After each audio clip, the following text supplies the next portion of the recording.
जीवत पुत्रिका व्रत की कथा सुनने वाले सभी भक्तजनों को पूरनचंद्र पांडे का सादर प्रणाम। भक्तजनों, आश्विन मास के कृष्ण पक्ष की अष्टमी तिथि को सौभाग्यवती स्त्रियां जीवत पुत्रिका व्रत करती हैं। इस व्रत को करने से पुत्र सुख तथा वंश की वृद्धि होती है।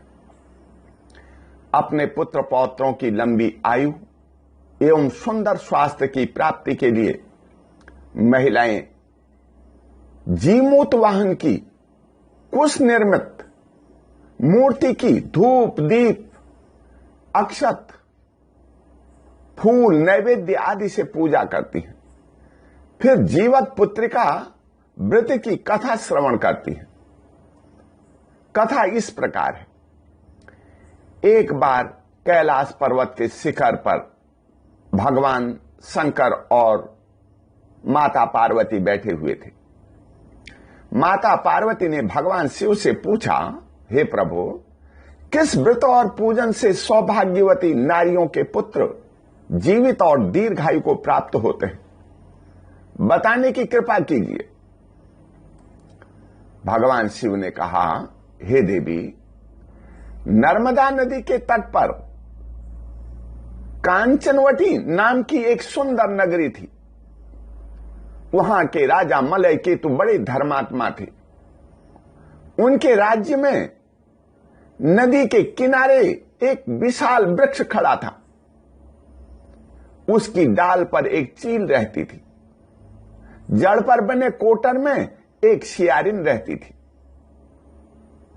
धीरे धीरे दोनों में मित्रता हो गई। एक दिन नदी के किनारे स्त्रियां अपने पुत्रों की दीर्घायु तथा कल्याण के लिए जीमूत वाहन का व्रत और पूजन कर रही थी। उनसे सब कुछ जानकर चील और सियारिन ने भी व्रत करने का संकल्प कर लिया। निर्जला व्रत करने के कारण दोनों को भूख प्यास सताने लगी। चील ने जैसे तैसे भूख को सहन कर पारणा कर लिया, परंतु सियारिन ने नदी के किनारे जाकर एक अजले मुर्दे का मांस खाकर पेट भर लिया। कुछ टुकड़े कोटर पर भी ले आई। सियारिन बड़ी धूर्त थी। चील सात्विक विचारों वाली थी। कुछ समय बाद दोनों प्रयागराज चले गए। वहां के राजा और रानी तथा मंत्रियों को सुखी देखकर चील ने सोचा, काश मुझे भी मनुष्य जीवन मिला होता। मैं भी रानी की तरह सुख से रहती, खाती पीती, अच्छा पहनती, खूब मौज करती। चिल्होड़िन का जन्म भी कोई जीवन है। मैं अगले जन्म में मानव शरीर धारण कर महाराज के महामंत्री बुद्धिसेन की पत्नी बनूंगी। यह संकल्प कर उसने प्राण त्याग दिए।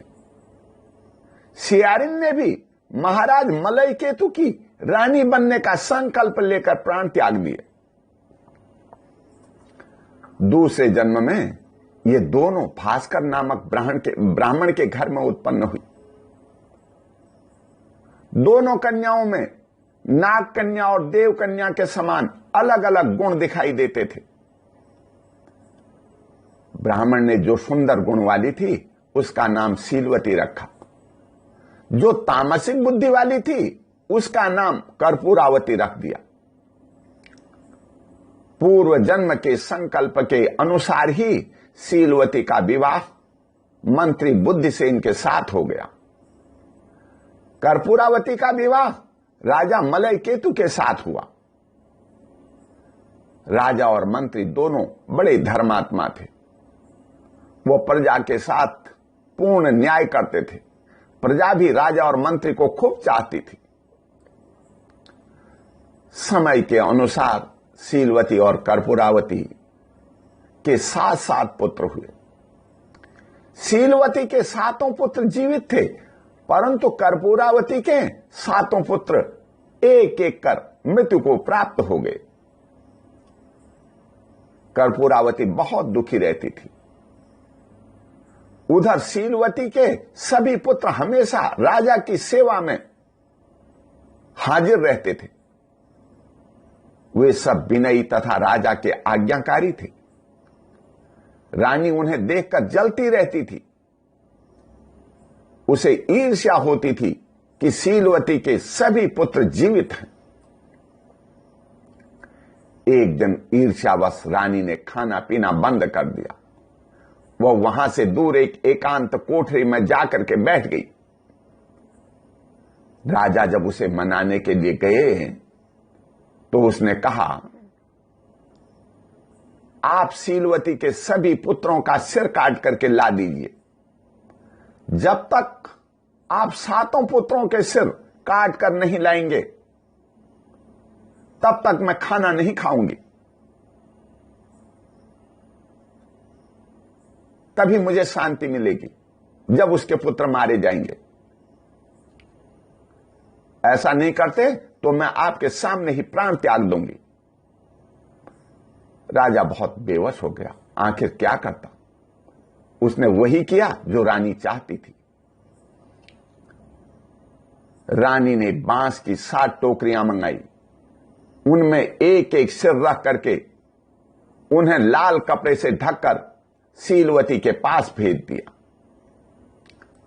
उधर शीलवती ने अपने पुत्रों के सिर कटे हुए देखे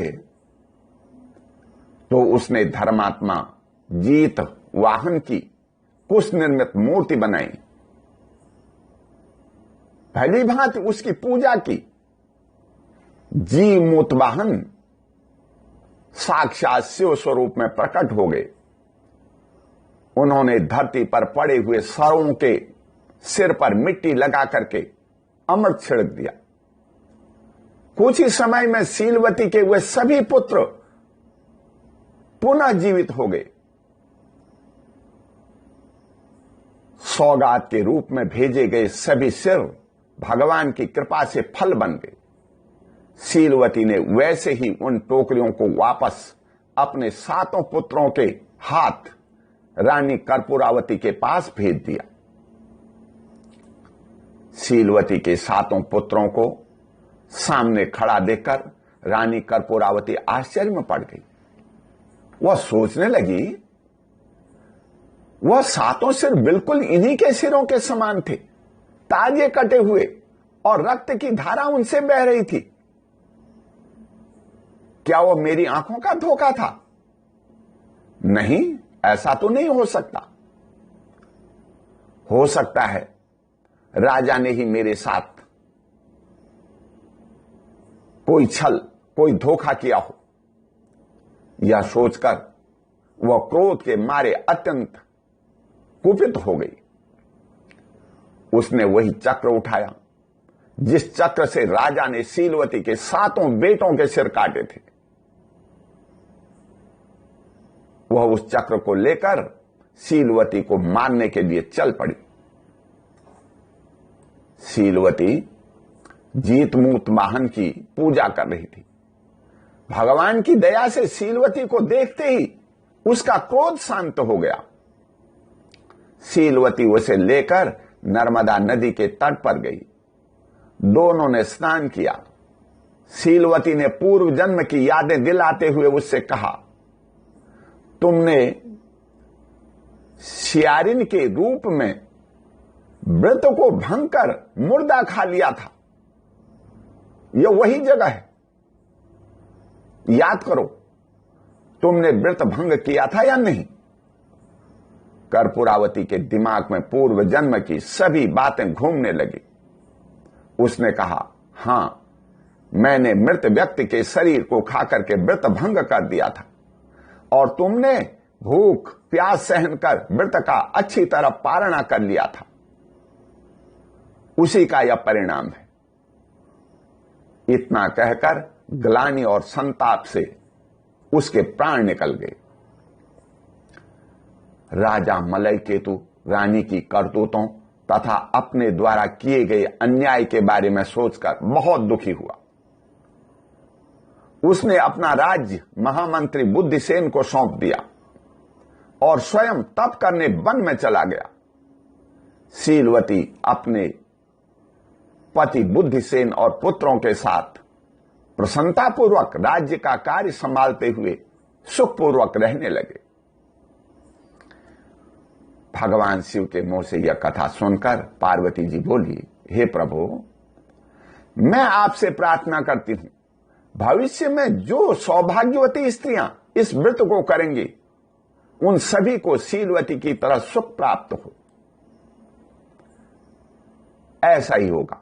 भगवान शिव ने कहा, आज से जो भी स्त्री अपने पुत्रों की दीर्घायु के लिए जीवित पुत्र का व्रत करेगी तथा इस कथा को सुनकर ब्राह्मणों को दक्षिणा देगी, भोजन कराएगी, वह अपने पुत्रों के साथ सुखपूर्वक रहते हुए अंत में विष्णु लोक को चली जाएगी। ओम शांति।